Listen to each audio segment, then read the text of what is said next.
Buenos días a todos, ¿me escuchan? Bueno, buenas tardes ya, ¿no? El profesor se escucha. Hola, profesor, escucho. Gracias. Buenas tardes a todos. Vamos a empezar entonces.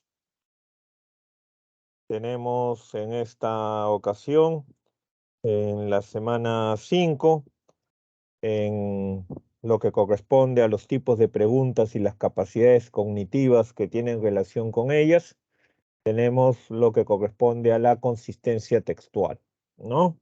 Entonces, un texto tiene propiedades.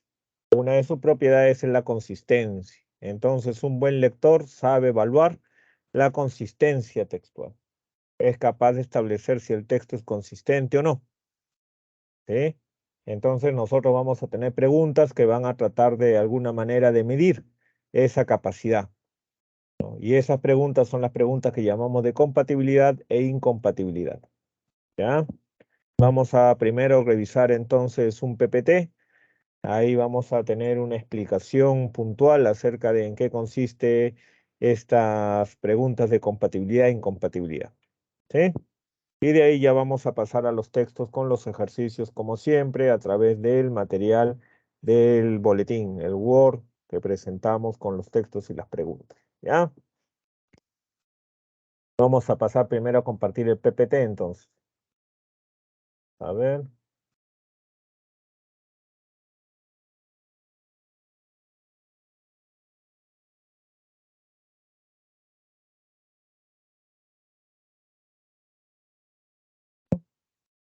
Ahí se debe estar viendo en este momento lo que corresponde a las diapositivas, ¿sí?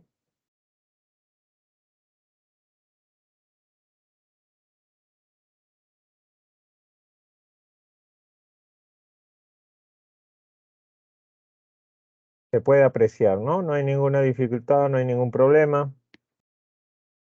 Está visible, ¿no? Sí, profesor. Ya. Vamos a ver. Vamos a ajustarlo a la pantalla un poquito. A ver, espérense.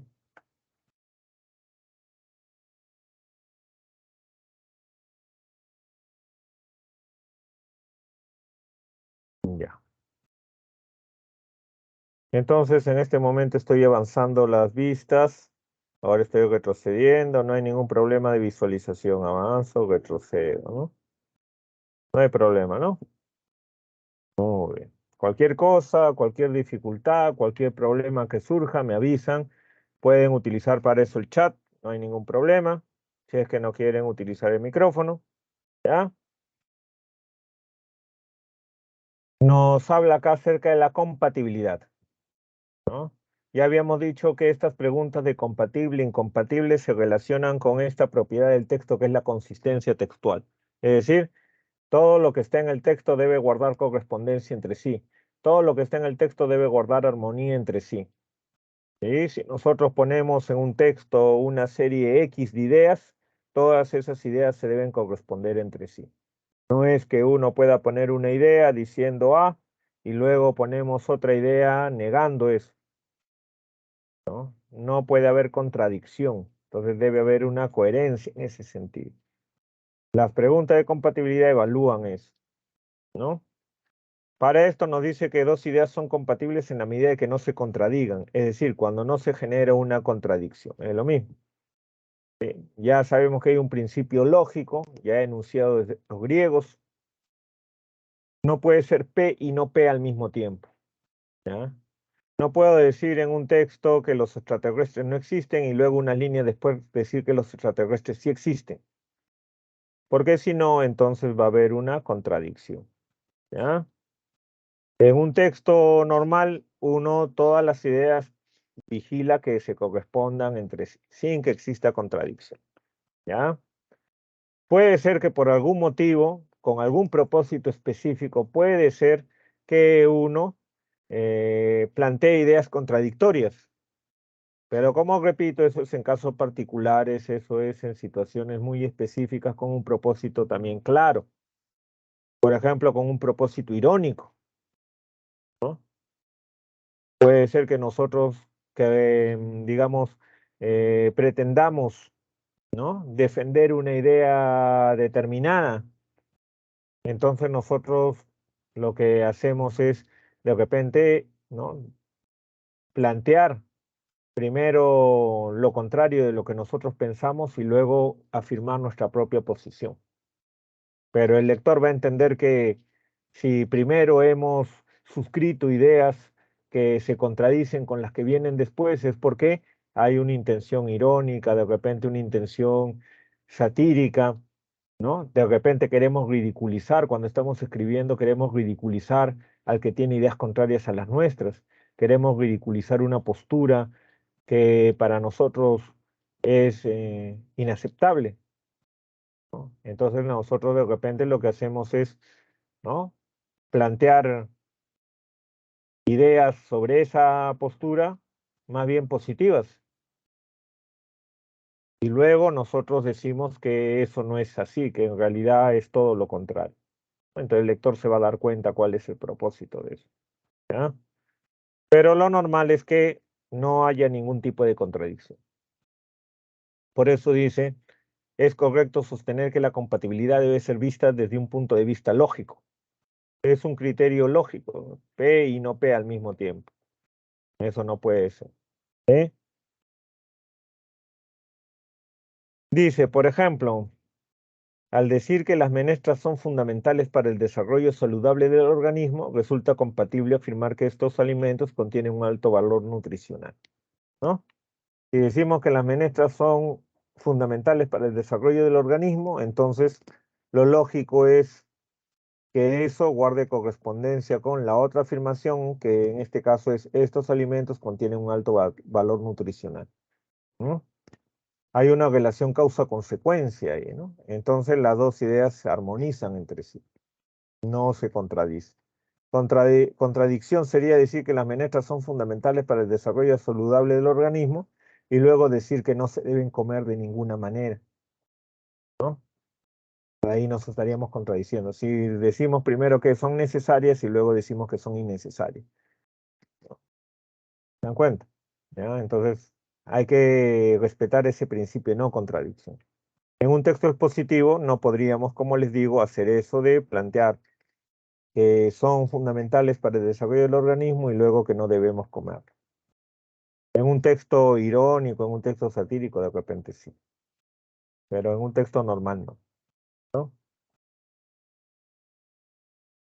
Hay diversos tipos de compatibilidad. Se habla de una compatibilidad literal. Acá ya estamos entrando directamente al terreno de cómo se plantean las preguntas, ¿no? Lo que hemos dicho anteriormente es una consideración general acerca de lo que es la compatibilidad y la consistencia textual. Acá ya estamos hablando específicamente de la forma en que están planteadas las preguntas, ¿ya?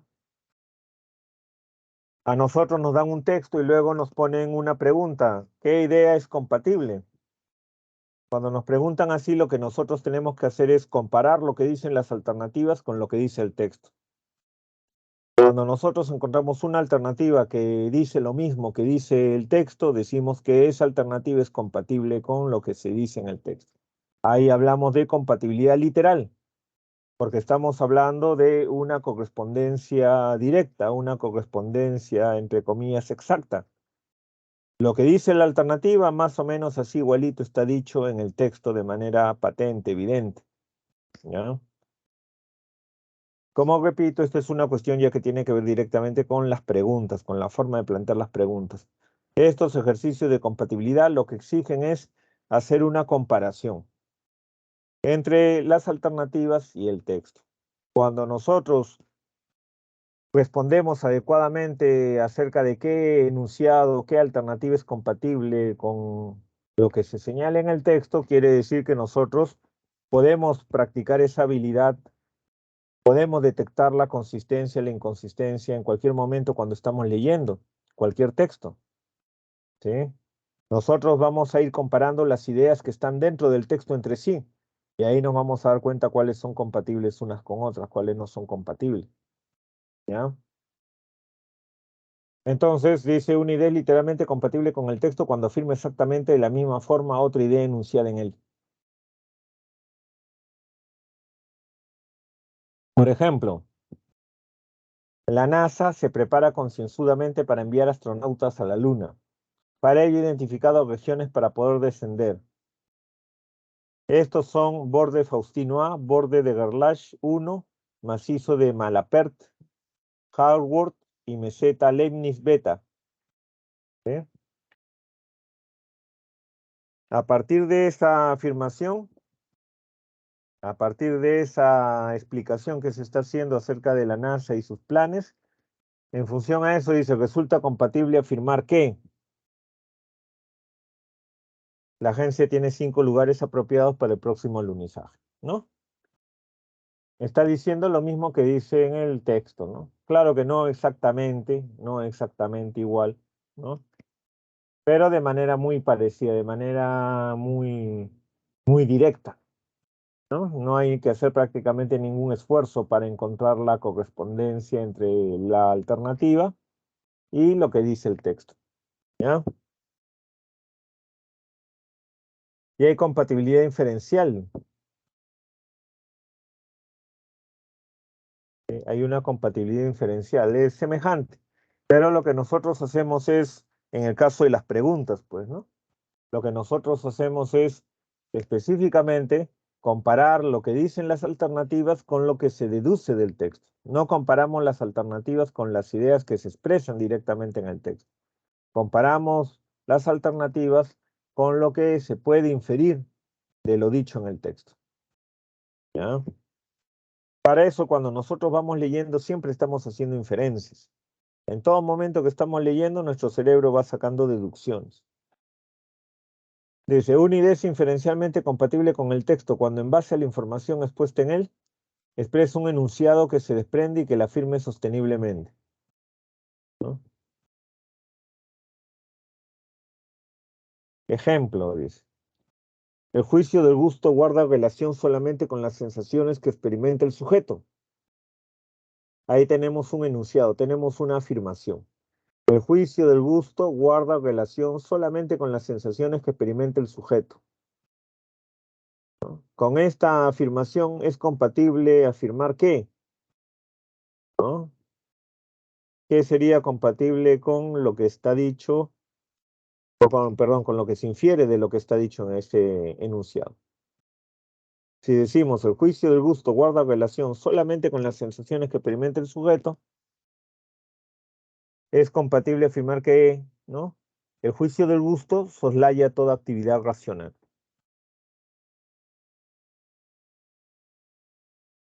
Si decimos que el juicio del gusto guarda relación solamente con las sensaciones no tienen que ver directamente con lo racional. Entonces estamos poniendo el juicio del gusto al margen de la consideración racional. El juicio del gusto no tiene que ver con lo racional. Eso es lo que nosotros inferimos. El juicio del gusto no tiene nada que ver con lo racional. Por eso es compatible afirmar que el juicio del gusto soslaya, deja de lado toda actividad racional. ¿Sí?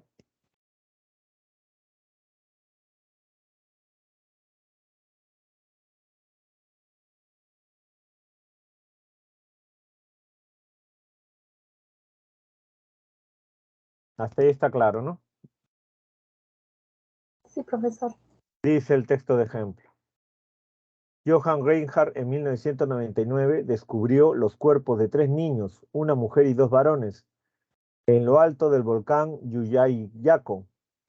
Estos 3 pequeños eran de origen inca y fueron ofrendados como parte de un ritual sagrado, como era de costumbre, conocido como Capacocha, donde fueron sepultados con el objetivo de entregarlo a los dioses, hace más de 500 años.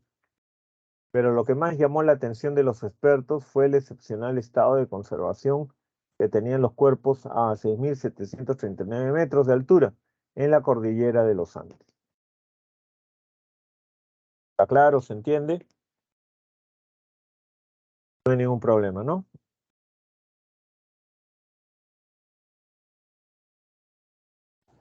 Nos preguntan, ¿es compatible con el texto afirmar que para el ritual sagrado Capacocha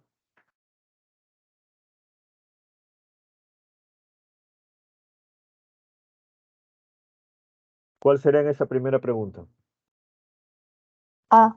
¿La A o la B?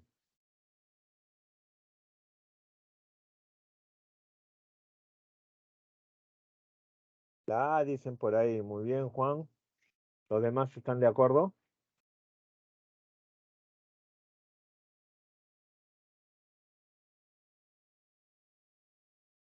Danilo también opina lo mismo. Muy bien, entonces Marina también. Incluso Yadira ya está planteando la segunda respuesta, ¿no? Todos coinciden en que la A y en la segunda es compatible con el texto sostener que la conservación de los cuerpos se debe a. Y ahí, por ejemplo, Yadir está respondiendo a la alternativa B. ¿Qué dicen los demás? En la segunda pregunta, ¿será la alternativa B? Juan es de la misma opinión.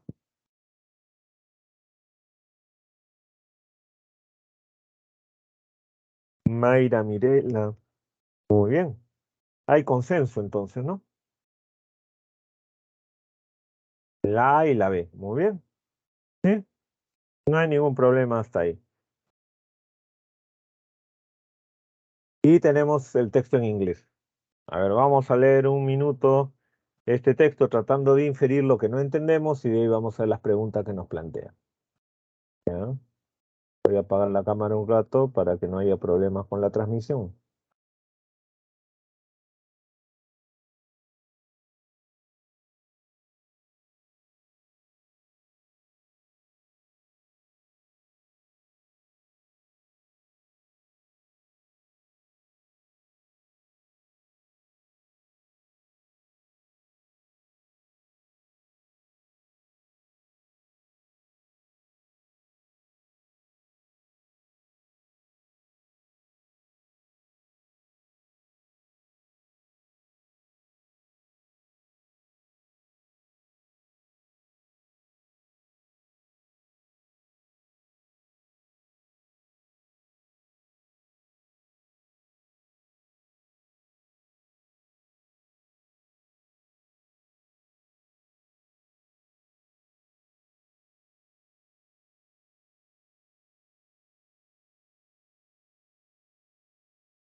Muy bien, hemos terminado entonces de leer el texto, ¿sí? No hay ningún problema en esa parte.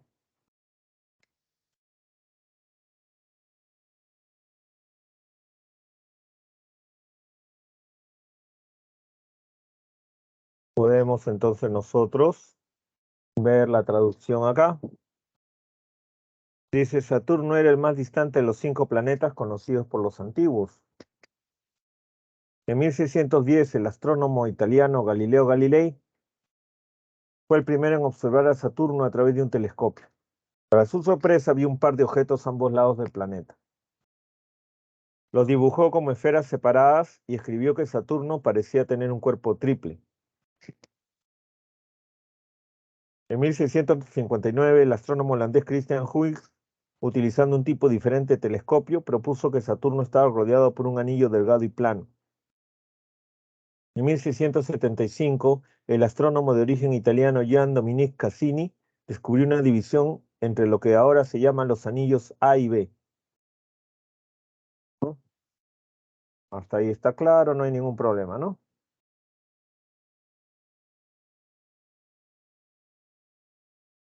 Entonces nos preguntan, ¿no? ¿Es compatible con el texto afirmar que los 3 astrónomos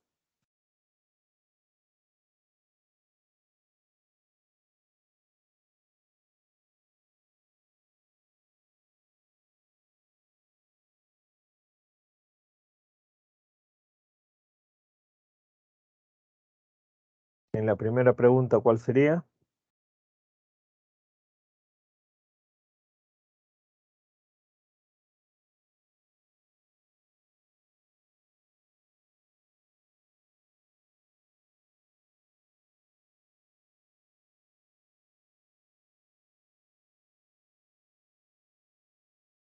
A ver, están proponiendo por ahí ya algunas respuestas. Algunos dicen que la 1 es la B y la 2 es la A. ¿Qué dicen? ¿Es compatible con el texto afirmar que los tres astrónomos?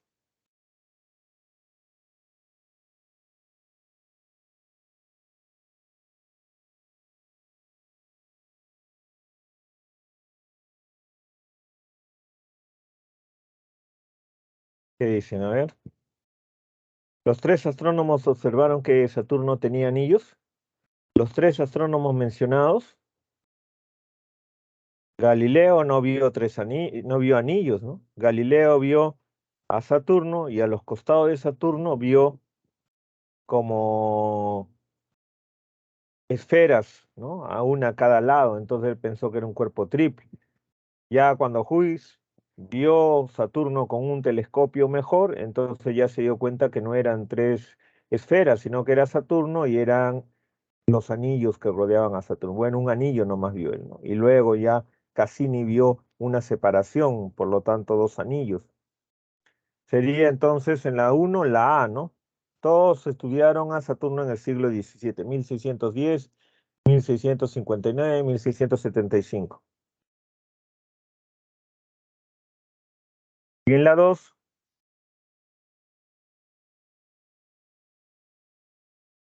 claro, si Christian Huygens observó con más detalle a Saturno, entonces supone que su telescopio era mejor que el telescopio de Galileo. La A se supone, ¿no?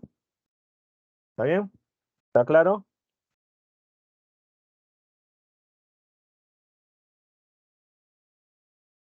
No hay ningún problema entonces, ¿no? Entonces, en relación al PPT, ahí queda todo claro. Es una cuestión muy sencilla, ¿no? Como le dije, en cuestión de las preguntas, el asunto es comparar cada alternativa con lo que dice el texto para establecer la compatibilidad o incompatibilidad, ¿no? Es una labor de comparación, básicamente.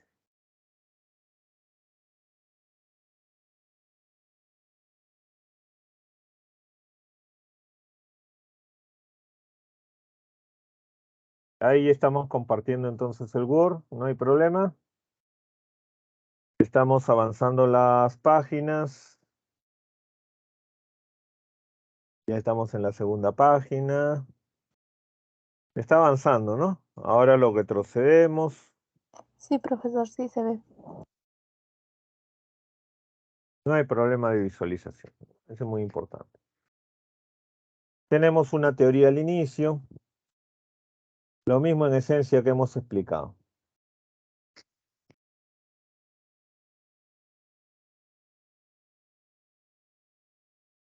Y en el caso de la tipología, nos están poniendo algunos ejercicios para reafirmar, ¿no? La diferencia entre incompatibilidad, compatibilidad literal o inferencial.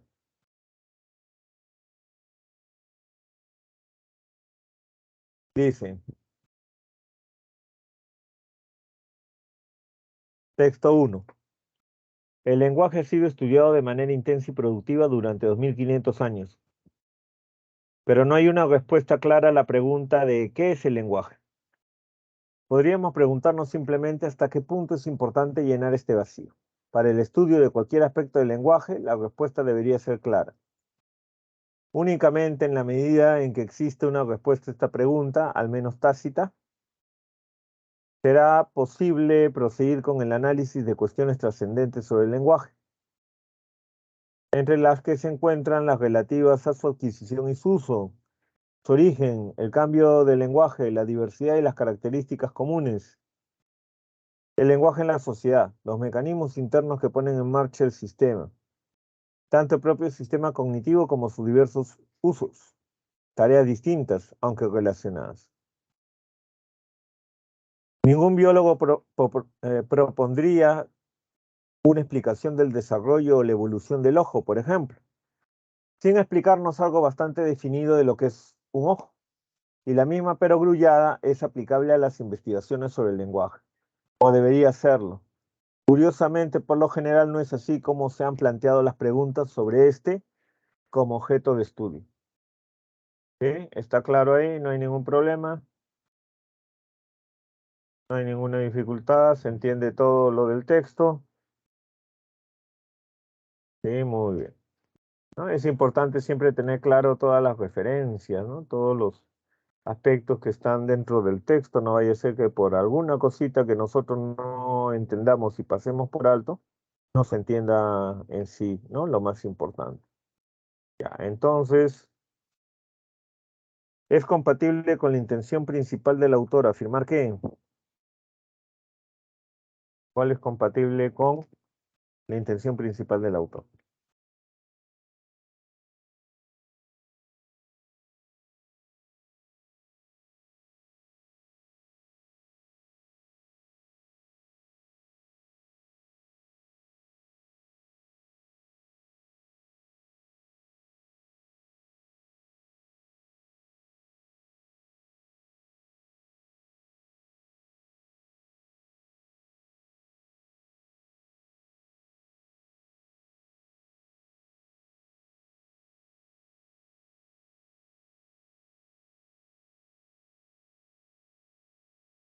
¿Cuál será entonces? La B, dicen.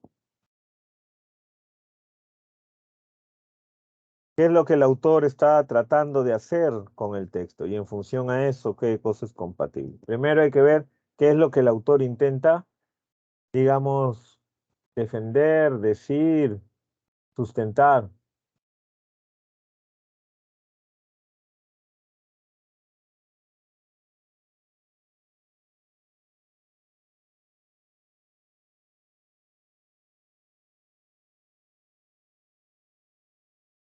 El estudio del lenguaje tiene un periodo constante de investigación. ¿Esa sería la respuesta? ¿Mm? No, esa no sería, ¿no?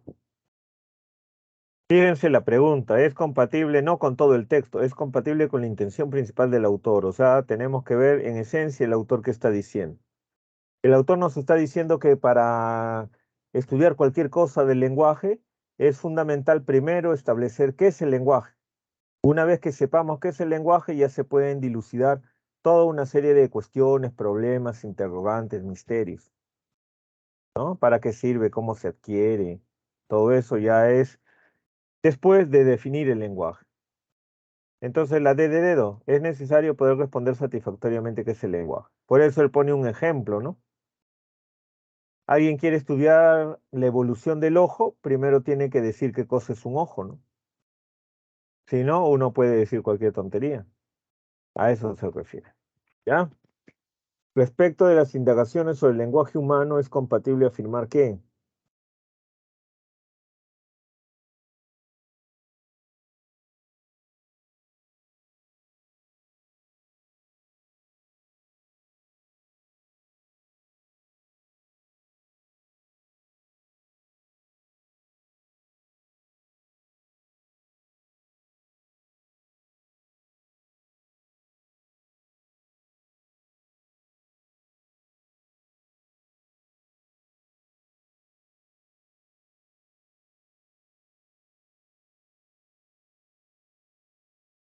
¿sí?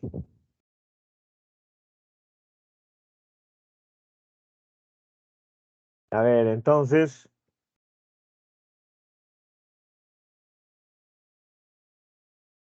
¿cuál es compatible sobre las indagaciones acerca del lenguaje humano? Dice.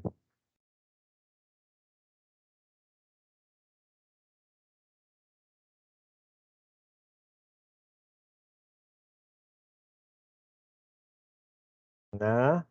En la pregunta 2.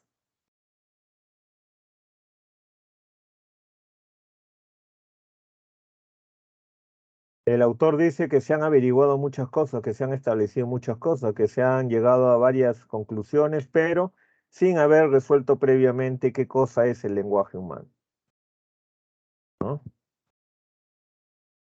Entonces el autor dice que más bien por lógica primero deberíamos saber qué cosa es el lenguaje para poder resolver toda una serie de cuestiones posteriores. ¿Sí? Sería la alternativa A ahí, ¿no? ¿Está bien? D, A, está claro, ¿no? Me dicen si hay alguna duda, si tienen alguna propuesta distinta, les resulta un poco difícil aceptar la clave, me dicen, ¿eh? De forma consistente con el texto es compatible afirmar que la respuesta al desafío de ¿qué es el lenguaje?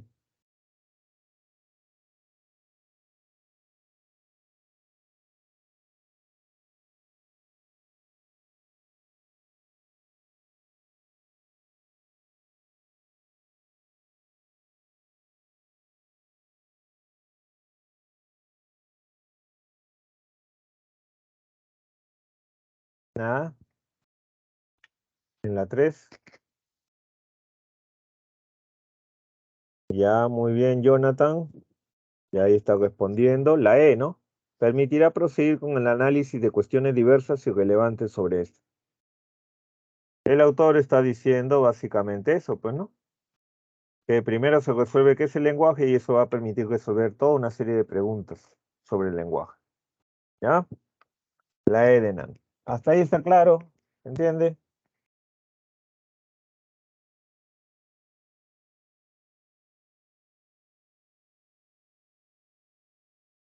Y luego tenemos el texto 2.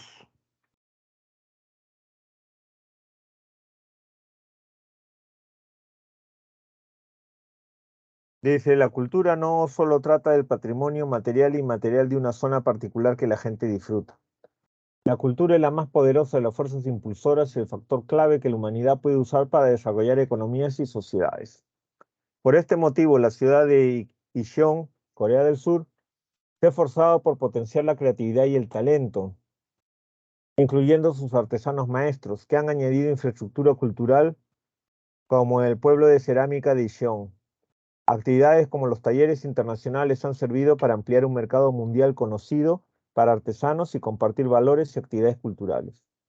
Además, el gobierno de la ciudad ha fomentado el estado de la ciudad al ser miembro de la Red de Ciudades Creativas de la UNESCO, RCCU, y compartir los programas culturales que han ofrecido resultados positivos. Es esperable que estos esfuerzos y logros se alineen con los objetivos de la UNESCO para ayudar a todas las personas del mundo a vivir en regiones sostenibles y ser felices. La ciudad de Xi'an aprovechará esta experiencia para ayudar a la humanidad a disfrutar del desarrollo sostenible mediante la participación activa en los distintos programas y proyectos de la Red de Ciudades Creativas de la UNESCO. ¿Sí?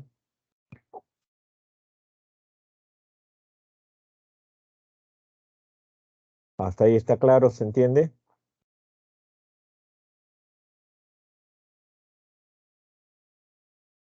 Muy bien, no hay mayor dificultad entonces, ¿no?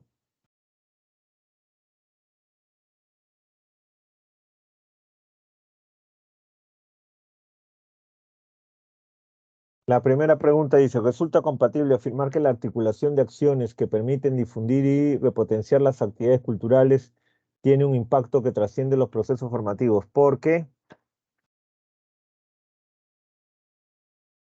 O sea, nos están diciendo qué cosa es lo incompatible y nos preguntan, ¿no? O perdón, nos están diciendo que esa afirmación es compatible, nos están diciendo cuál es el fundamento de eso, ¿no? La articulación de acciones que permiten difundir y repotenciar las actividades culturales tiene un impacto que trasciende los procesos formativos. Esta es la idea compatible. Y nos están preguntando, según el texto, cuál es el fundamento para esta afirmación.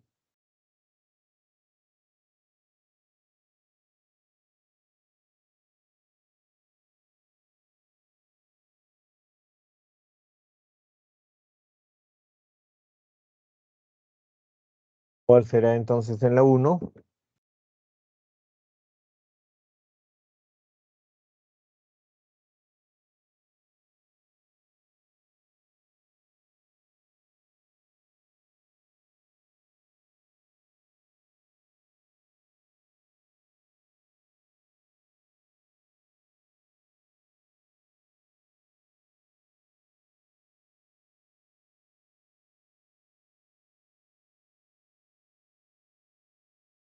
Sería entonces en la pregunta 1,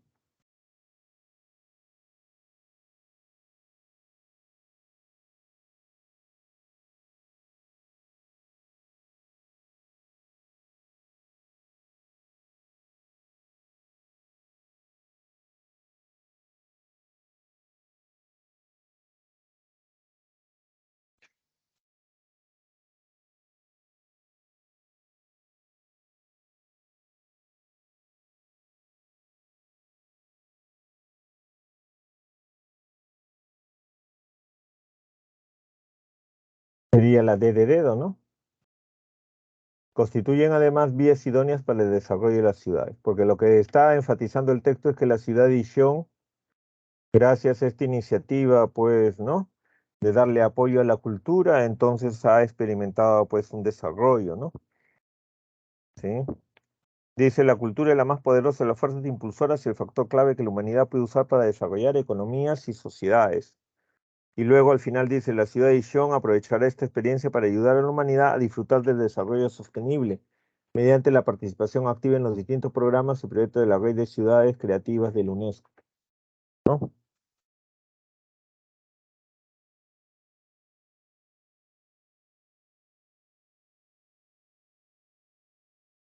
Es compatible afirmar que la experiencia cultural de Ishon se marca en una política global de acciones sostenibles más amplias, porque, igual que en el anterior, ¿no? Nos dicen que esto de acá, del enunciado de la pregunta, todo esto es compatible, y nos preguntan por qué. ¿Por qué resulta compatible en palabras del texto extra?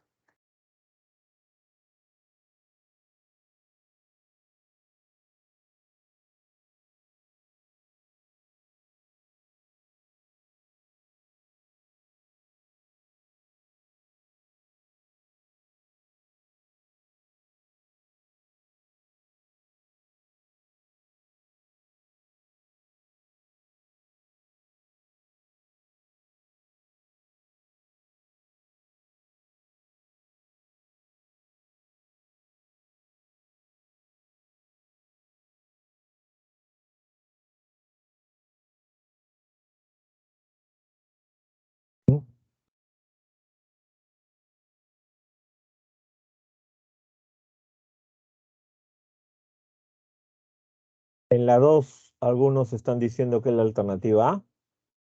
La transmisión de la cultura es un fenómeno insoslayable en todas las sociedades.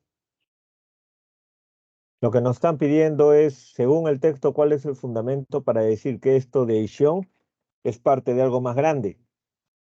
¿Cómo podemos demostrar, sustentar la idea de que esto que se está haciendo en Ishon es algo más grande?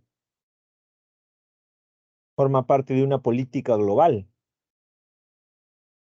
Fíjense, esto forma parte de una política global. ¿Qué enunciado permite justamente, ¿no?, deducir que es una política global? Sería la C, ¿no? Porque en el texto está diciendo que la UNESCO ha creado una red de ciudades, ¿no? ¿Se dan cuenta? ¿No? En el texto nos dice, actividades como los talleres internacionales han servido para ampliar un mercado mundial conocido para artesanos y compartir valores y actividades culturales. Además, el gobierno de la ciudad ha fomentado el estado de la ciudad al ser miembro de la red de ciudades creativas de la UNESCO y compartir los programas culturales que han ofrecido resultados positivos, ¿no? Perdón. Es parte de un programa de la UNESCO.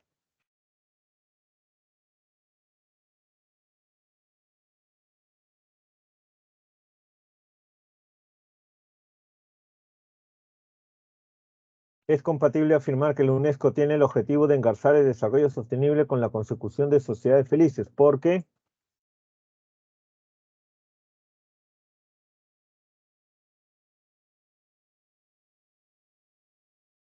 esto es lo verdadero y están preguntando cuál es el sustento.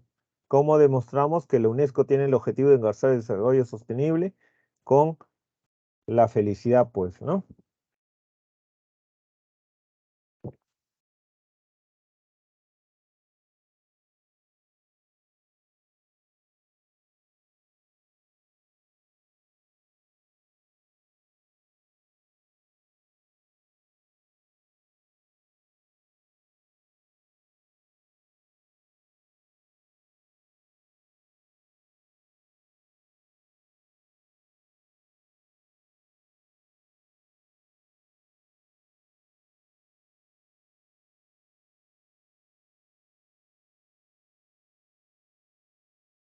En la pregunta 3, ¿cuál será entonces?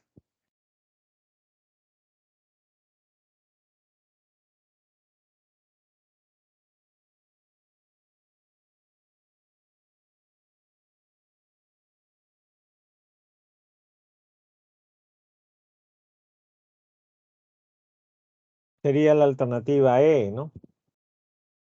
La alternativa E.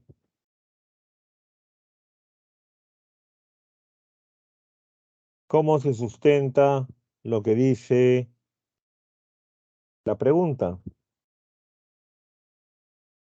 Como nos están pidiendo que lo relacionamos con la felicidad, acá dice, ¿no?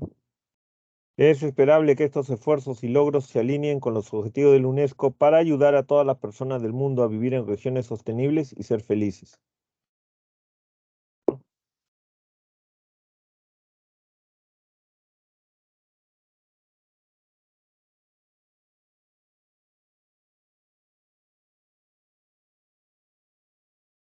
¿Está bien?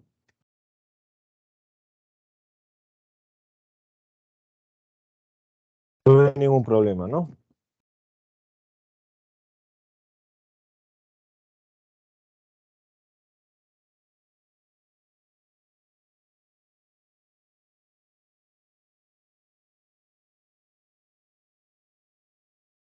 A ver, vamos a leer un minutito este texto para que podamos analizar las preguntas, pero cada uno, a ver, lea el texto individualmente. Un minuto nada más, es corto.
Muy bien, entonces se ha entendido el texto, ¿no? Acerca de la negación de la naturaleza humana. ¿Sí? Hasta ahí está claro el texto, ¿no? Se está haciendo una crítica a la negación de la naturaleza humana. No hay ningún problema con el texto, se entiende lo que el autor quiere decir, ¿no? Sobre la negación de la naturaleza humana es compatible afirmar que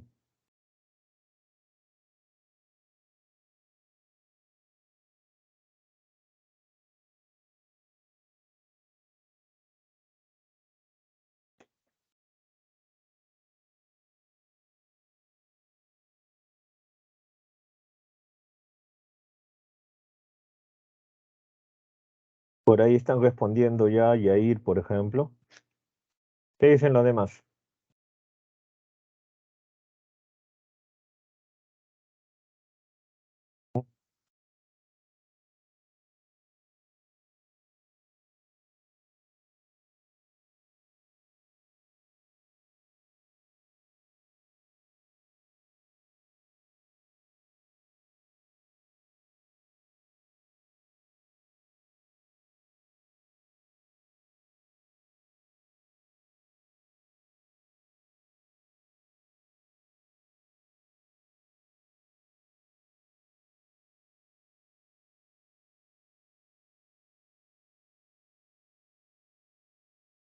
Sería la alternativa B de Beso, pues ha perjudicado a intelectuales y a personas comunes.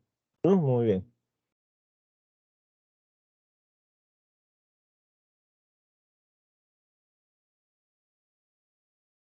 Ha hecho que los padres eduquen a los hijos de una manera inadecuada, ha hecho que los mismos padres sufran exigiéndose demasiado, ha hecho que los gobiernos traten de manipular a las personas, haciendo que prácticamente vivan como parte de un experimento, etcétera, ¿no? La uno, la B. Dos, es compatible con el texto afirmar que muchas veces los padres se frustran al evidenciar que sus hijos carecen del potencial que ellos esperaban, porque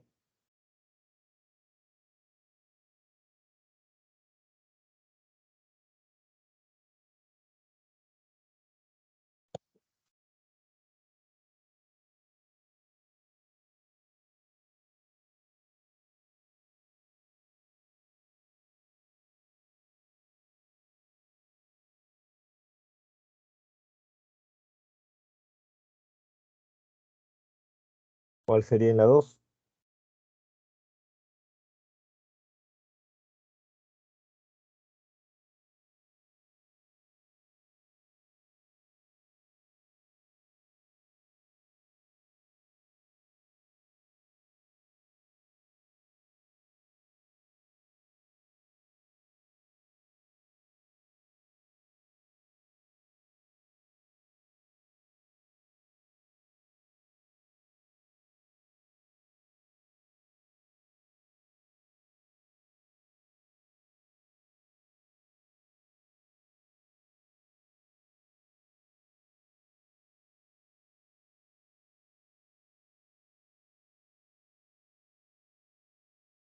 ¿Cuál será?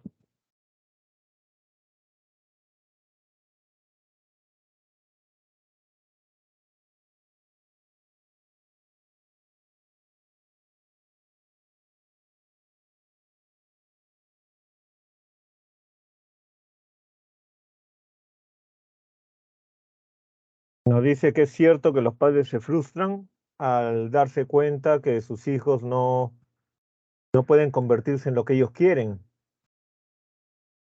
¿Por qué es cierto esto? ¿Qué es lo que dice el texto sobre este aspecto concretamente? ¿Qué es lo que dice el texto acerca de la frustración de los padres?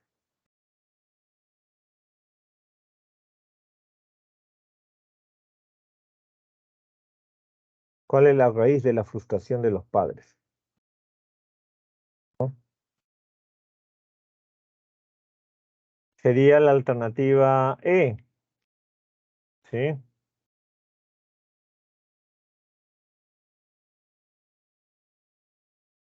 Está haciendo, recordemos, el autor una crítica a la negación de la naturaleza humana. Entonces lo que hacen los padres, y por eso se frustran, es negar la naturaleza humana.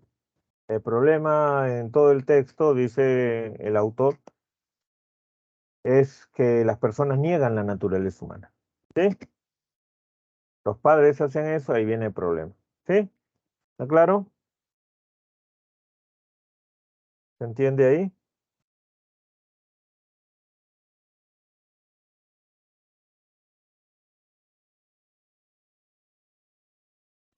Profesor, ¿por qué no podría ser la B?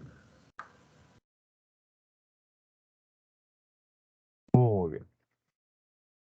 Sobre el ideal romántico de que la maldad es un producto social, ¿es compatible sostener qué? ¿Qué es compatible sobre el ideal romántico de la maldad, de que la maldad es un producto social?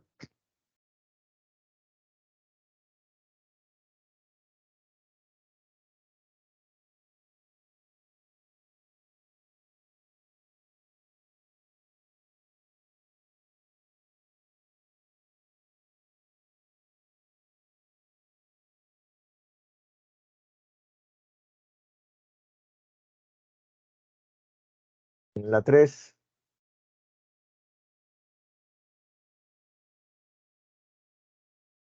¿Cuál será?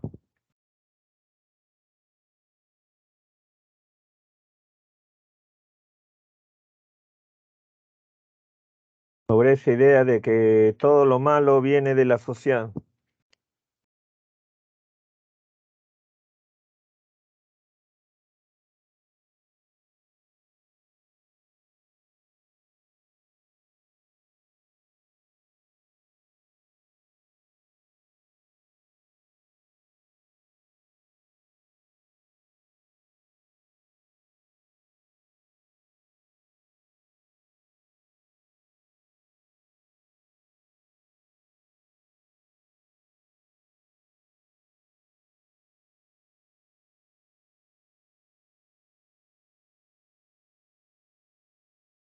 Sería la alternativa C de casa, ¿no?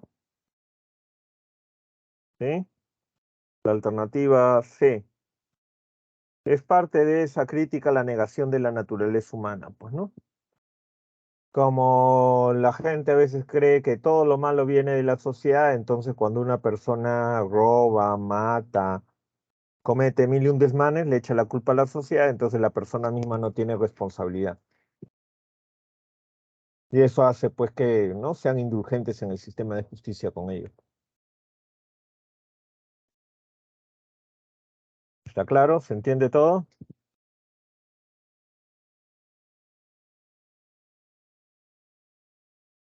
No hay problema, ¿no? Entonces esas eran preguntas sobre compatibilidad literal y ahora tenemos compatibilidad inferencial, ¿no? Dice, según el paleoantropólogo Eric Trinkaus, los enterramientos internacionales asociados a los neandertales son tan antiguos como lo de los humanos modernos, o incluso más, tal como se desprende del estudio de los antropólogos Rainer Grun y Christopher Stringer. Este último trabajo sostiene que la datación del enterramiento neandertal de Tabún, a que inicialmente se le atribuía una antigüedad de 40.000 años, debe ser fijada por encima de los 100.000 años. Sin embargo, este trabajo no desmiente la inexistencia prácticamente total de ofrendas mortuorias entre los neandertales, aspecto que es la clave de la cuestión. Sería la prueba inequívoca que permitiría atribuir a esta especie un verdadero comportamiento simbólico en ese terreno. Según Carl, la jueza Fox, se requieren tres tipos de evidencias para sostener que un enterramiento es intencionado. Uno, que los huesos se tengan conexión anatómica. Dos, que el cuerpo se haya depositado en una fosa excavada con esa finalidad. Y tres, que existe algún tipo de ofrenda mortuoria.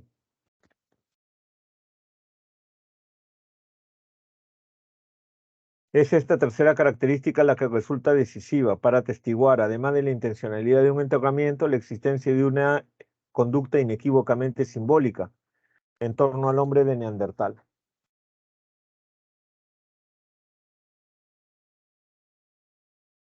¿Hasta ahí está claro? ¿Se entiende?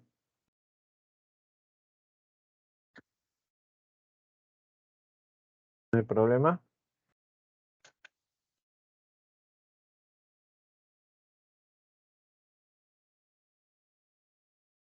¿Está bien?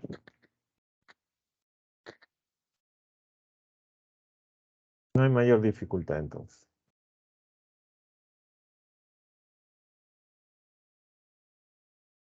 La primera pregunta dice, ¿es compatible afirmar que el enterramiento neandertal de Tabún? ¿Cuál es compatible?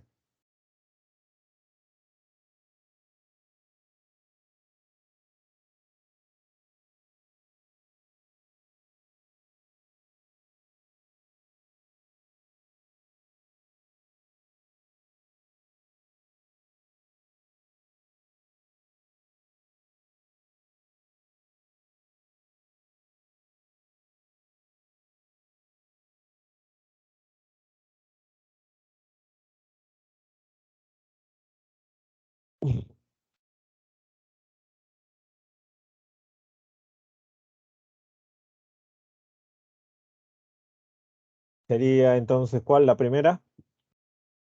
¿Es compatible afirmar que el enterramiento neandertal de Taún?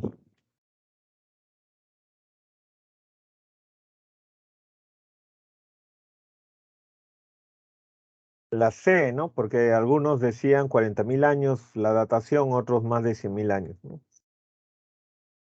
Hay propuestas distintas sobre su datación. Es compatible con el desarrollo textual afirmar que los neandertales carecían de pensamiento simbólico. ¿Por qué?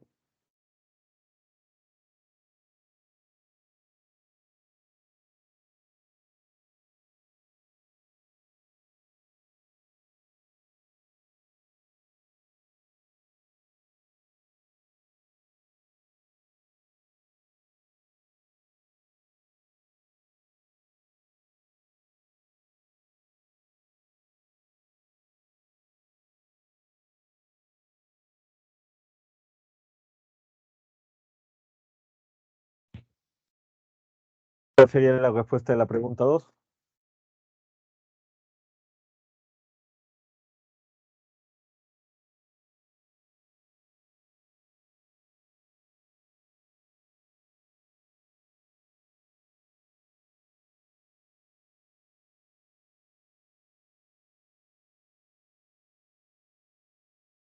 Sería la A, ¿no? Muy bien, entonces, Daniel, eso es. Las ofrendas a los muertos veían por su ausencia. Claro, en el texto se relaciona la capacidad simbólica con el hecho de que existan ofrendas en los enterramientos, ¿no? Porque si los antiguos neandertales no ponían ofrendas, quiere decir que no tenían en su cabeza, digamos, la idea de otra vida, la idea de trascendencia más allá de la muerte, la idea, pues, de que un acto que nosotros realizamos acá puede tener una prolongación o una trascendencia en otro aspecto, en otro plano, en otro nivel, ¿no? A lo más simplemente demuestra pues de que cuando moría algún neandertal, los neandertales pues lo ponían en una fosa, ¿no? Podría ser simplemente para que no estorbe, para que no se pudra, X razones, ¿no? Pero ya ponerle ofrendas ya implica un alto nivel simbólico, pues, ¿no? En la 3, respecto de los entierros oficiados por los seres humanos, de comprobarse que los neandertales también ofrecían ofrendas rituales, ¿es compatible afirmar que?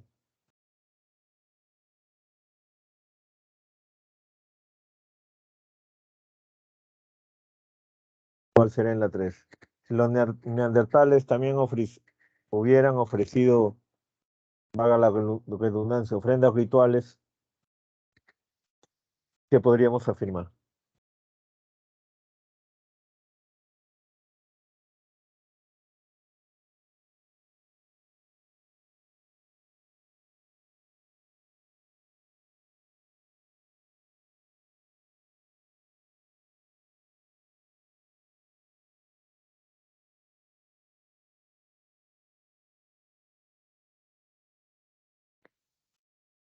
¿Cuál será en la 3?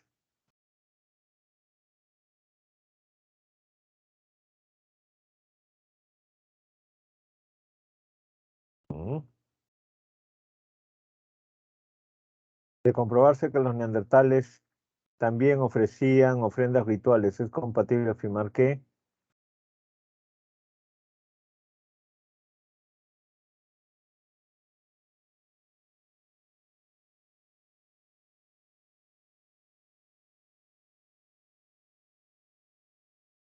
Sería entonces la alternativa B de beso, ¿no? Porque ahí se relaciona en el texto las ofrendas con la capacidad simbólica. ¿Está claro?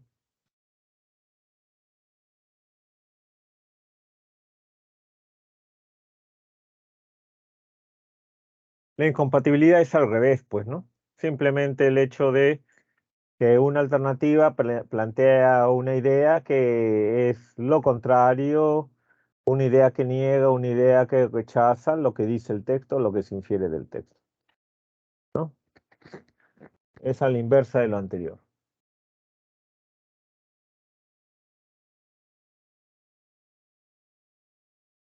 A ver, vamos a leer igual como hace un momento, un ratito, de manera individual este texto y luego vamos a analizar y ver las preguntas, ¿sí? Lean primero, a ver.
Muy bien, entonces ya hemos leído el texto. Nos plantea esta perspectiva de Einstein, ¿no? Que no es suficiente enseñar a un hombre una especialidad. O sea, no hay que solamente centrarnos en darle conocimientos especializados, pues, a los que van a la escuela, al colegio, a los que están en formación, porque si no se vuelven como máquinas, ¿no? Hay que darle una comprensión más amplia, más profunda del ser humano, y eso se logra a través del arte, la cultura, las letras, ¿no? No a través de la pura especialización. Respecto de la estricta especialización en alguna disciplina como la medicina, resultaría incompatible, resultaría falso afirmar que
En la 1, entonces, la alternativa A, ¿no? Es falso decir que se erige como suficiente para formarse moralmente, ¿no? La moral se forma a través del arte, las letras, la cultura, no solamente a través de un conocimiento especializado. De acuerdo con lo planteado por Einstein sobre el conocimiento filosófico, resultaría incompatible afirmar que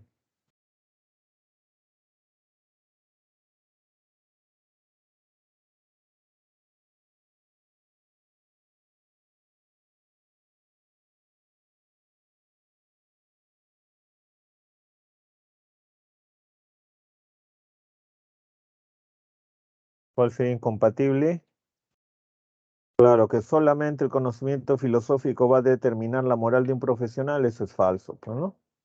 Tiene que complementarse con otras cosas. Solamente una especialidad, solamente un conocimiento muy específico no da la moral. Es contrario a lo sostenido por el autor afirmar que las humanidades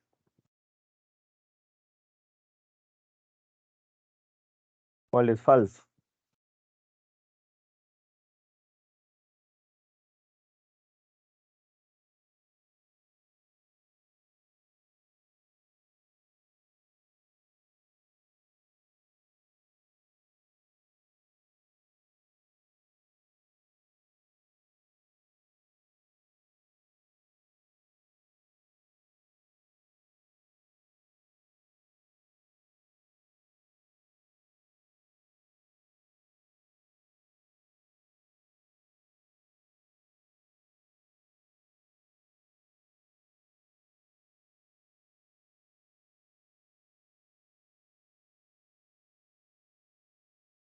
Sería entonces en la pregunta 3.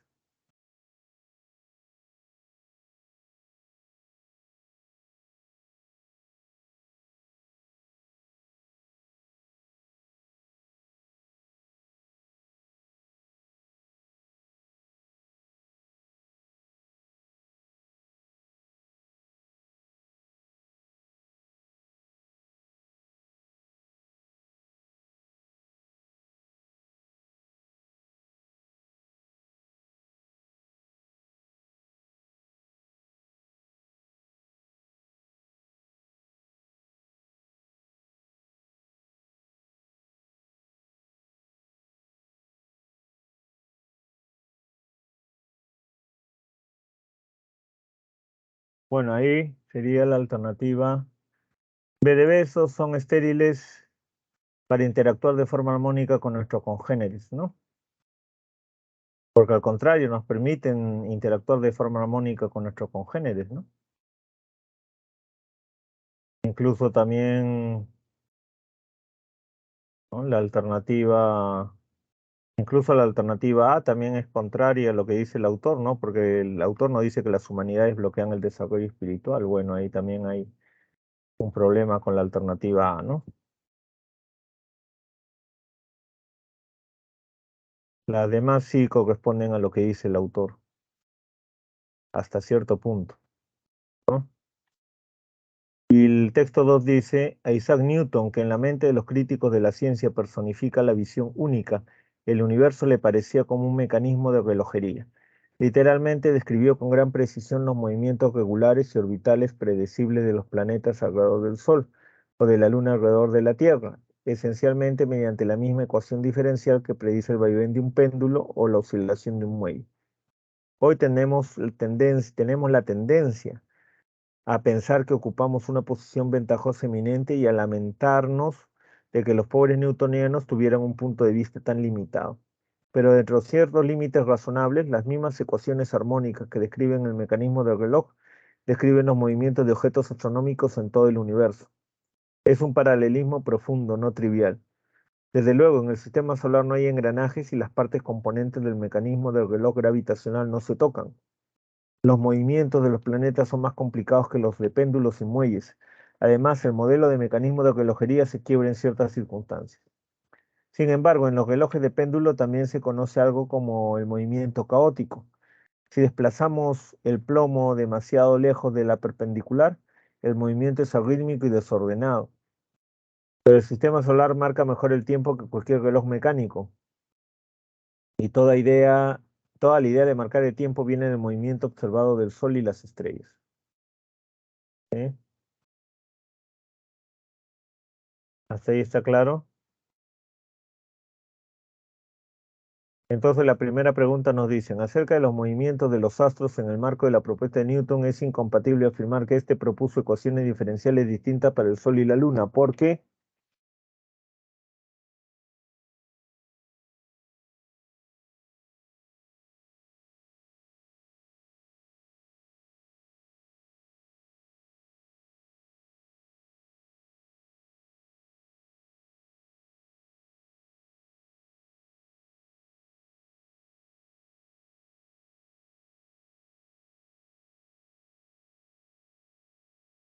¿Cuál será?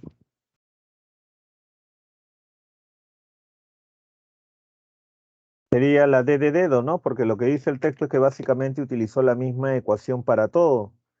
Eso le parecerá a algunos muy limitado, pero dice Carl Sagan que en ciertos aspectos, bajo ciertos límites, es correcto, ¿no? Todos los movimientos de los cuerpos del universo se guían por ciertos principios comunes.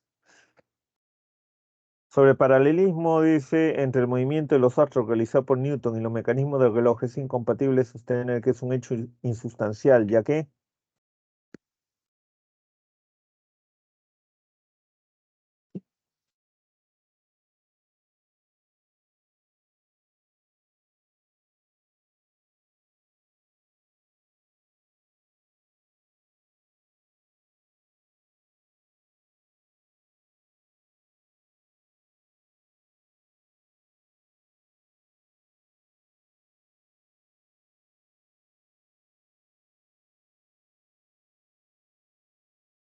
en la pregunta 2, en el texto no dice que es un hecho insustancial, porque en el texto, ¿qué se dice? Lo que están preguntando es qué se dice en el texto sobre ese movimiento de los astros y su comparación con el movimiento de los engranajes del reloj. ¿Cuál es falso? No, perdón, ¿cuál es lo que dice el texto verdaderamente? Lo falso es decir que en el texto se afirma que es un hecho insustancial, porque en el texto lo que verdaderamente se dice,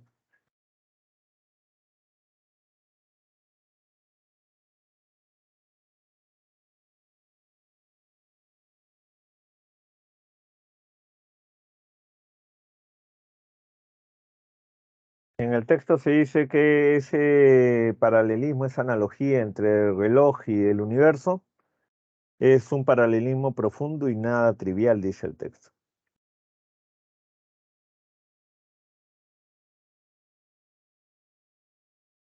Es incompatible afirmar que el mecanismo temporal del espacio es completamente equivalente al de un reloj, entre otros. ¿Por qué?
¿Cuál sería entonces?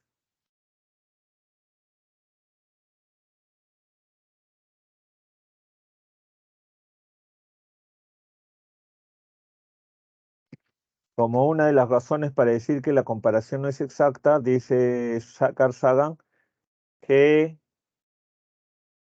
pueden, entre comillas, malograrse, quebrarse los mecanismos de relojería, ¿no? Un reloj se puede malograr, los engranajes se pueden quebrar, en cambio en el universo no.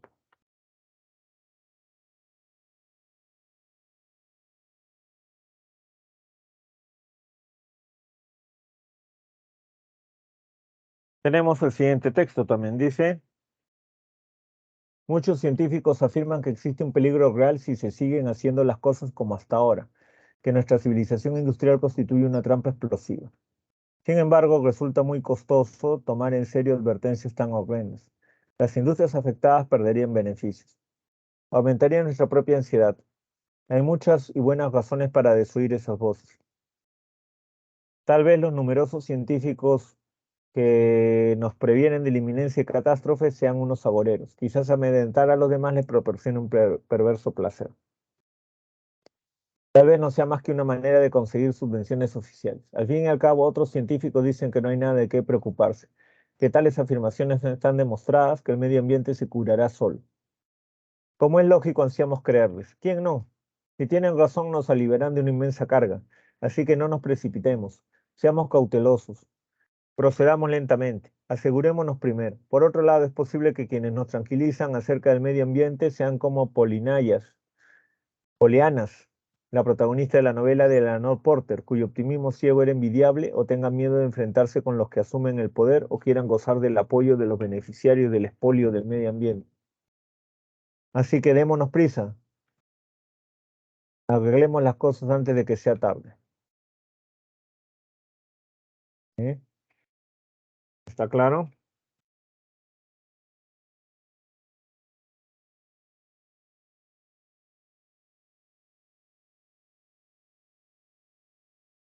La primera pregunta dice, sobre la civilización industrial y los peligros que se derivan de esta, resulta incompatible afirmar que es falso.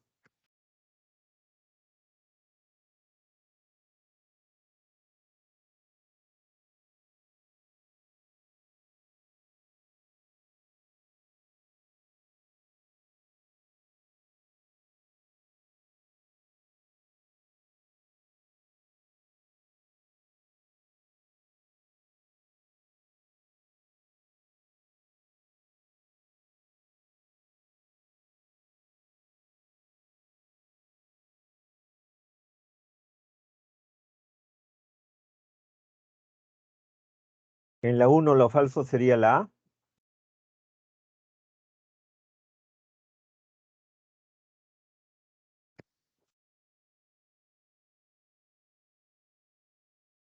La A es verdadera, ¿no? Porque Carl Sagan dice que esos científicos que dicen pues que se aproxima un desastre, ¿no? Una crisis ambiental, etcétera, eso puede ser calificado de agoreros. Y al final él dice, preparémonos, pues, ¿no? Tomemos medidas, hagamos algo para prevenir esto. O sea, él también está en esa línea de los que creen que verdaderamente, ¿no? Se aproxima una catástrofe. Lo que es falso sería la D, porque hay algunos que no creen en esas predicciones.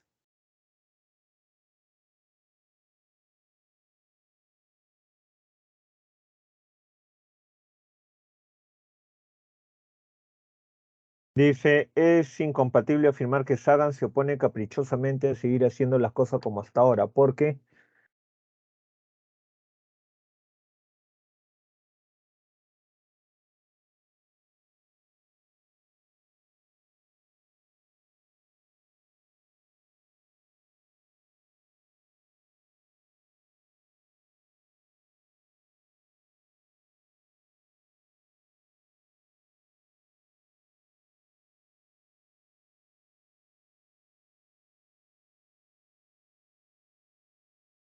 claro, en la 2 sería el A, porque en el texto Carl Sagan señala de que sí hay, ¿no?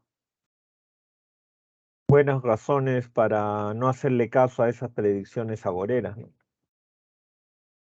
Está mucho en juego, ¿no? Es incompatible con el texto afirmar que las advertencias sobre el inminente peligro son tomadas en serio unánimemente, porque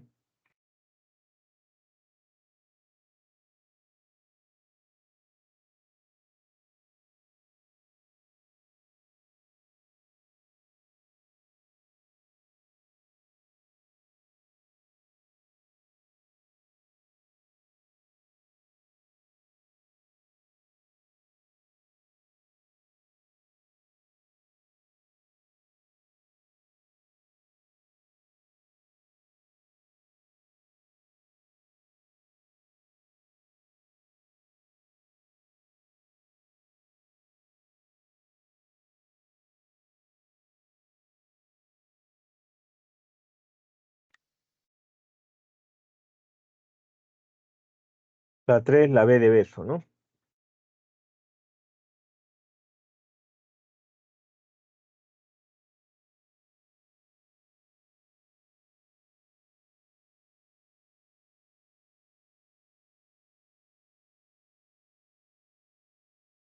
Y en el texto siguiente dice: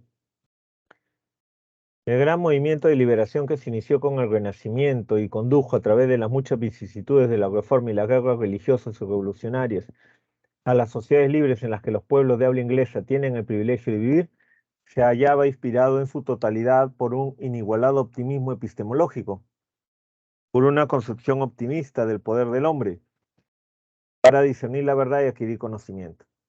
En el corazón de esta nueva concepción optimista de la posibilidad del conocimiento se encuentra la doctrina de que la verdad es manifiesta. Quizás se pueda cubrir la verdad con un velo, pero ella puede revelarse. Y si no se revela por sí misma, puede ser revelada por nosotros. Quitar el velo puede no ser fácil, pero una vez que la verdad desnuda se yergue revelada ante nuestros ojos, tenemos el poder de verla, de distinguirla de la falsedad y de saber que ella es la verdad. El nacimiento de la ciencia moderna y de la tecnología moderna estuvo inspirado por este optimismo epistemológico, cuyos principales voceros fueron Bacon y Descartes. Ellos afirmaban que nadie necesitaba apelar a la autoridad en lo que concierne a la verdad, porque todo hombre lleva en sí mismo las fuentes del conocimiento. ¿Sí? ¿Está claro?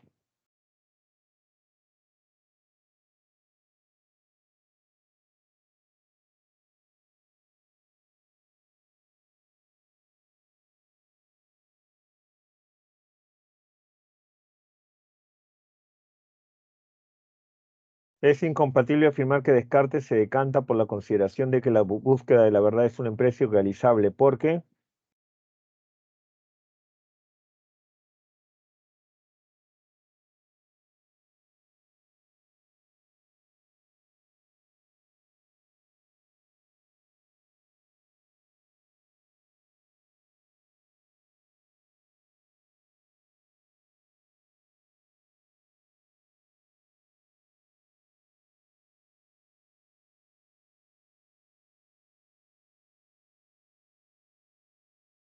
sería la alternativa.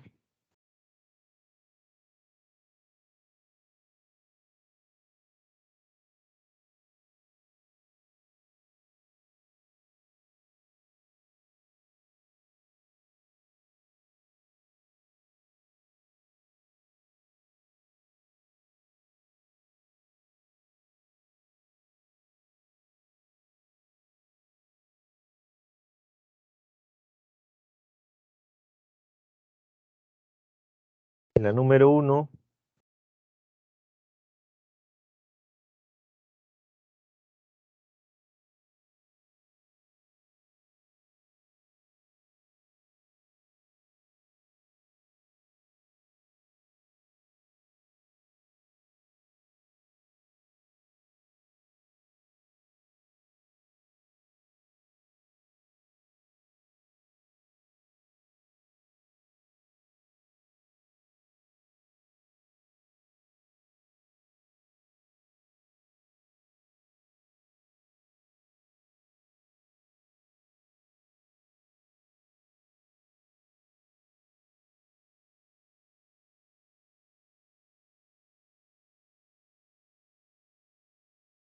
Sería la D de dedo, ¿no? Claro, porque en la propuesta de Descartes está la idea de que el hombre puede encontrar la verdad y puede discernirla, ¿no? Una visión optimista, ¿no? La visión optimista del Renacimiento, ¿no? Se basa en eso.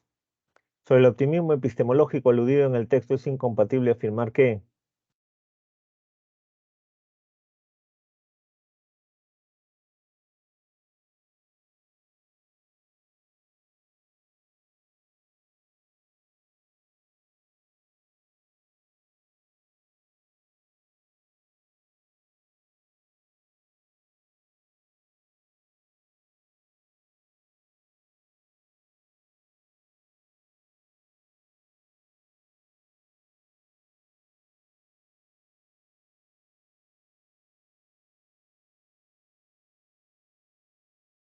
¿Cuál será?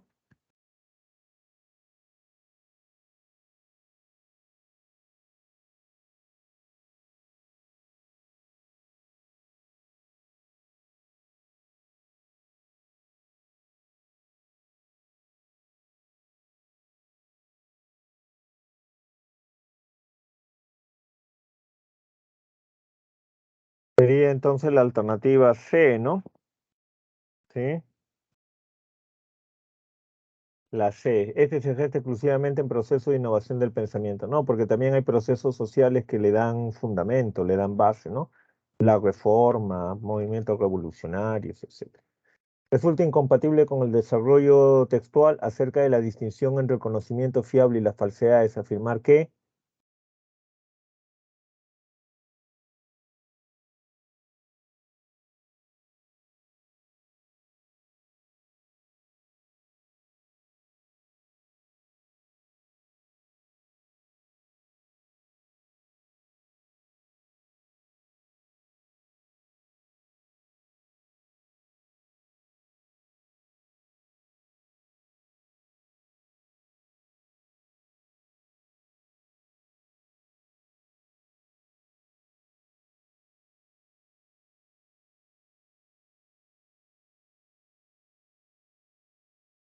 cuál es falso acerca de la distinción entre conocimiento fiable y las falsedades.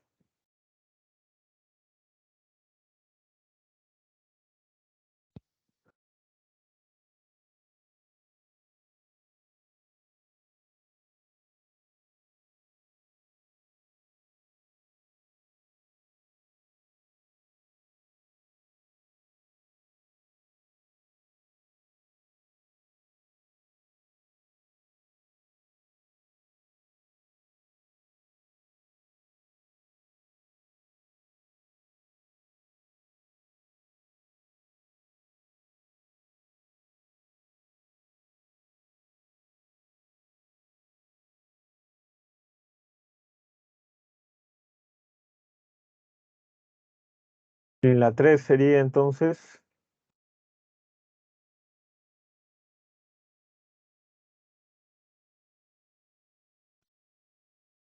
incompatible, sería la B de beso, ¿no? Porque el autor dice que nosotros podemos conocer la verdad y distinguirla de la falsedad. Es algo posible, ¿no? No es que se carezca de procedimientos para poder hacerlo. La 3 es la B de beso. Sí, hasta ahí. ¿Está claro? ¿Se entiende? Tenemos el texto B entonces, ¿no? Que es el texto 1 de la parte B, que es un texto mixto. Tenemos acá la imagen de los escorpiones, alacranes, ¿no? Que realizan una danza nupcial de apareamiento. Desde hace millones de años lo hacen así, ¿no? Y el texto en la parte continua, ¿no? Que tiene relación con ese gráfico, pues, ¿no? A ver, vamos a leer unos minutos, un par de minutos el texto para luego analizar y ver las preguntas. ¿Ya?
Muy bien, ya hemos leído entonces el texto, ¿no?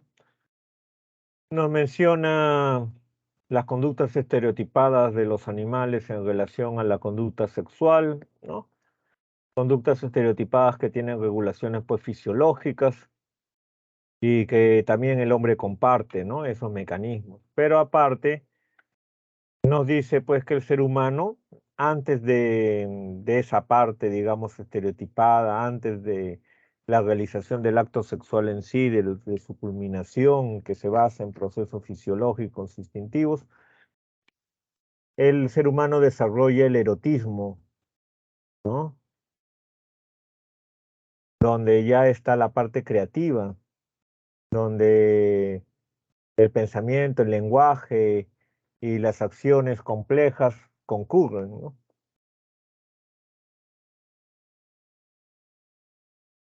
Básicamente eso es lo que está tratando de enfatizar, ¿no?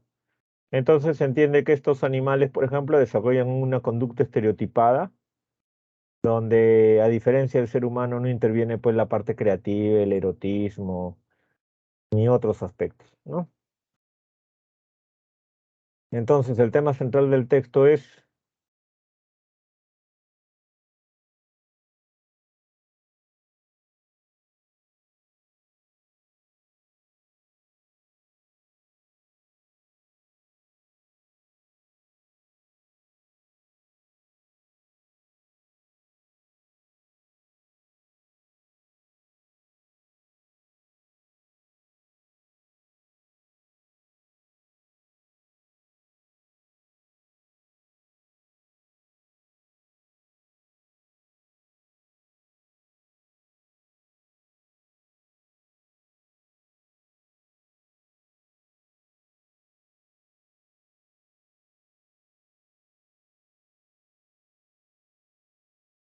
cuál será entonces en la primera pregunta. El tema central, ¿cuál es?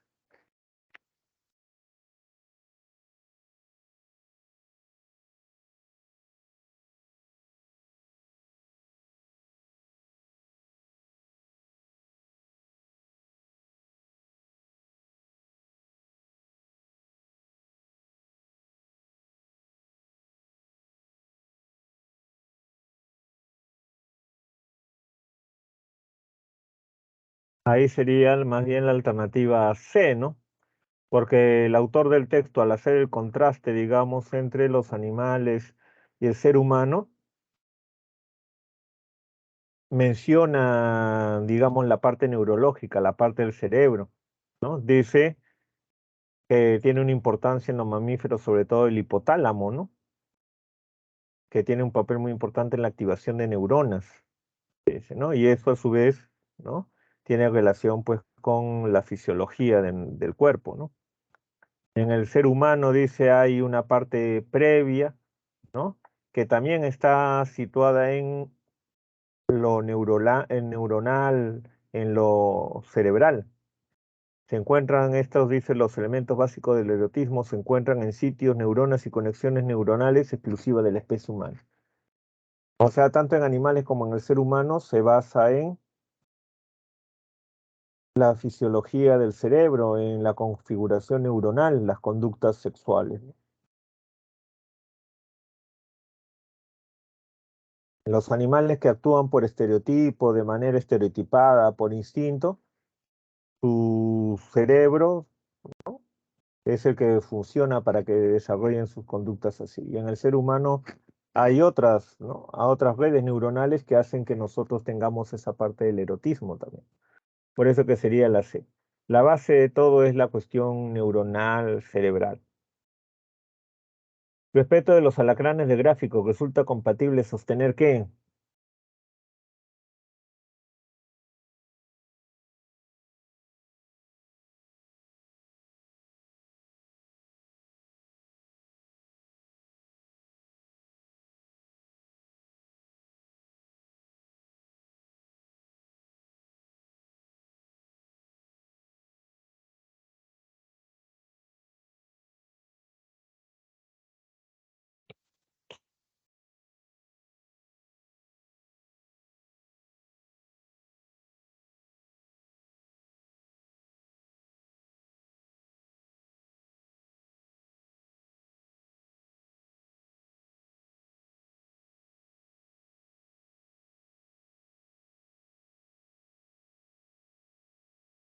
Sería entonces la...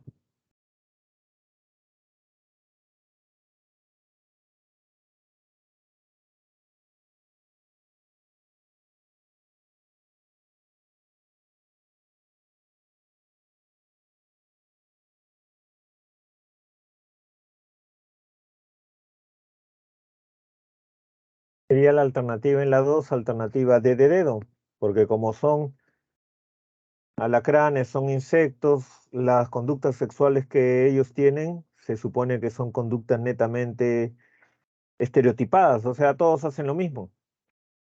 Si fueran seres humanos, bueno, pues no, los seres humanos tienen su parte creativa, entonces quiere decir pues que tienen momentos donde hacen las cosas de manera distinta cada uno, pero en los animales de ese tipo no, pues.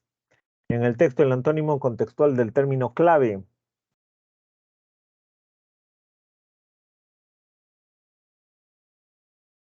Un aspecto clave es un aspecto fundamental, ¿no? Ese término clave se utiliza generalmente en la frase aspecto clave, ¿no? Papel clave, ¿no? O sea, para indicar algo fundamental, ¿no?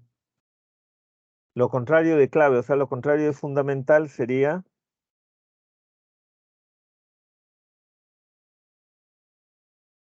irrelevante, ¿no? Lo contrario de clave, o sea, lo contrario de fundamental es irrelevante, lo que no tiene importancia. Se infiere del texto que el erotismo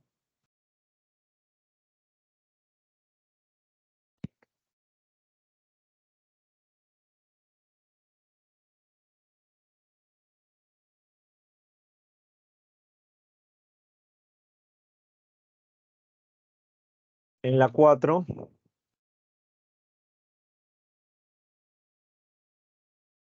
en la 4 sería la alternativa, ya por ahí está, muy bien. Alternativa B de beso, es un rasgo distintivo del ser humano para iniciar la cópula. Claro, en el texto se habla del erotismo como una parte previa, digamos, al acto sexual en sí, que es más instintivo, que ya está más por el lado de lo instintivo fisiológico, ¿no? Estereotipado. Antes de eso, el ser humano, de manera exclusiva, tiene esa parte que es el erotismo, ¿no? La B de beso.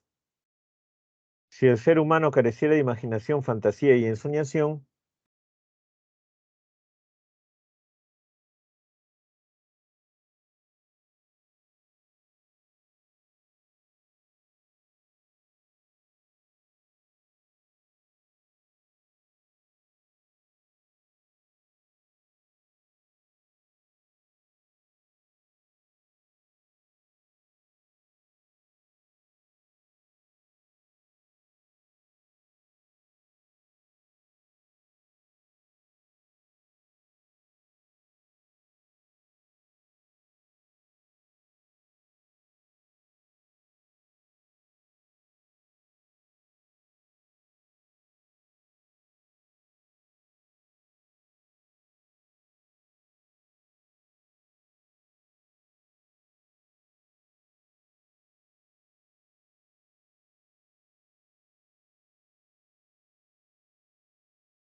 claro, sería la D de dedo, ¿no? Porque si le quitamos la parte de la ensoñación, imaginación, fantasía, no habría erotismo. Y si no hay erotismo, entonces sería pues igual que cualquier animal, o sea, se basaría en instinto, sería conducta estereotipada.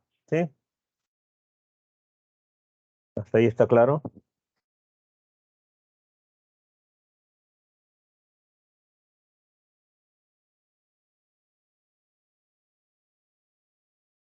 Muy bien. Entonces tenemos en la parte dialéctica estos dos textos, ¿no? El texto A dice, la reforma al artículo tercero constitucional establece que la evaluación docente es un criterio para la permanencia y la promoción del personal docente.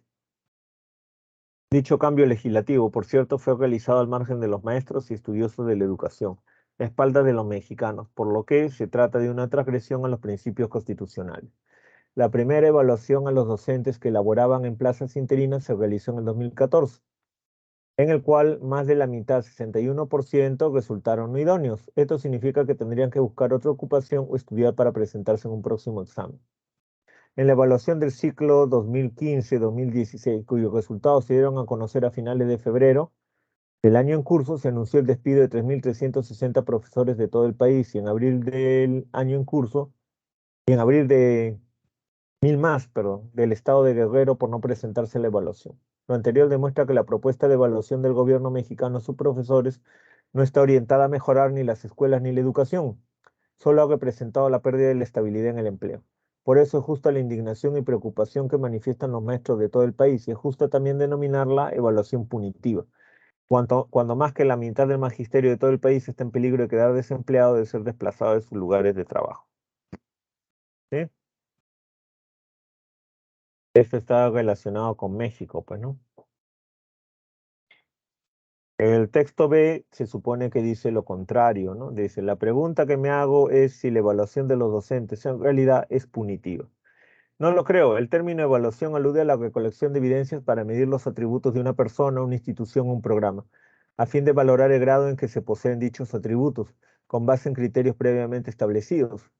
Por su parte, el término punitivo alude a la intención y acción de castigar a una persona, como sería el caso de quien infringe la ley o por un acto de venganza.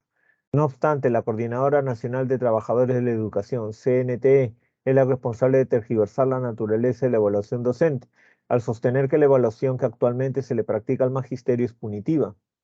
Las razones que tuvo la CNT son obvias: combatir la reforma educativa, la cual les quitó el poder que ostentaron en décadas de administrar los cerca de 20.000 millones de pesos anuales del Instituto Estatal de Educación Pública de Oaxaca, y EPO, así como las 80.000 plazas de docentes, y la facultad de nombrar a directores, supervisores y hasta secretarios de educación, ¿no?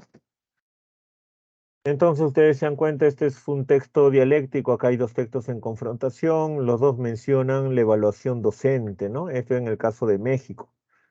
El texto A menciona directamente al inicio que hay una reforma que valida la evaluación docente para los mexicanos, ¿no? En el texto B también se menciona esa evaluación, ¿no? Esa reforma que permite la evaluación de los docentes. Y sobre esa evaluación docente, que en sí es algo polémico, ¿no? El autor del texto A tiene una postura. Sobre esa evaluación docente, el autor se muestra en contra. Por los argumentos que da a entender acá, se muestra en contra, ¿no? El autor incluso hacia el final del texto no duda en calificar a la evaluación que propone el gobierno como una evaluación punitiva. A él le parece que es punitiva esta evaluación. En el caso del texto B, el autor niega en el texto B que sea punitivo. Le niega el valor de punitivo, es lo contrario, ¿no? El autor del texto A da argumentos para sustentar su opinión, para sustentar su oposición a esta evaluación. Dice, fue realizada al margen de los maestros y estudiosos de la educación. Ese es un argumento para negarlo, ¿no? Como fue realizada al margen de los maestros y estudiosos de la educación, transgrede la Constitución y por lo tanto es ilegal, ¿no? Luego nos da una serie de datos para hacernos entender que si se aplica la evaluación, ¿no? Lo que va a suceder es que se van a despedir a los profesores, porque la mayoría no va a aprobar, ¿no? La mayoría no va a aprobar la evaluación, por lo tanto la mayoría van a ser despedidos, ¿no?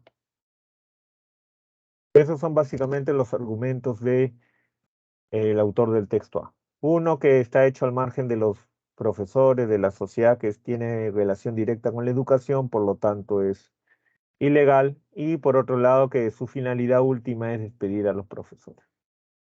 Por eso dice es punitivo. En el caso del texto B, el autor da argumentos para decir que no es punitiva. Primero dice que la evaluación es algo normal. No tiene que ver con el significado de punición. Punición es castigo. Y la evaluación es un proceso normal dentro de cualquier ámbito. No tiene nada que ver con el castigo. Los que sufren la evaluación son profesores. Los que sufren una punición son los que han cometido un crimen. con la finalidad de ser castigados, eso es otra cosa, dice. Y luego también menciona pues que como argumento en contra de esa calificación de punitivo, el hecho de que quien califica de punitiva la evaluación es el sindicato, y el sindicato dice acá tiene una intención particular que es defender sus propios intereses, lucrar ¿no? con el estado de cosas imperantes. Por eso no quieren la evaluación, por eso califican la evaluación de punitiva. Por eso descalifica ese término, ¿no? Un poco como una falacia dominen, ¿no? ¿Sí? ¿Hasta ahí está claro? Muy bien. Vamos a descansar 5 minutos, de las 2 a las 2:05, ¿no? 5 minutitos vamos a descansar.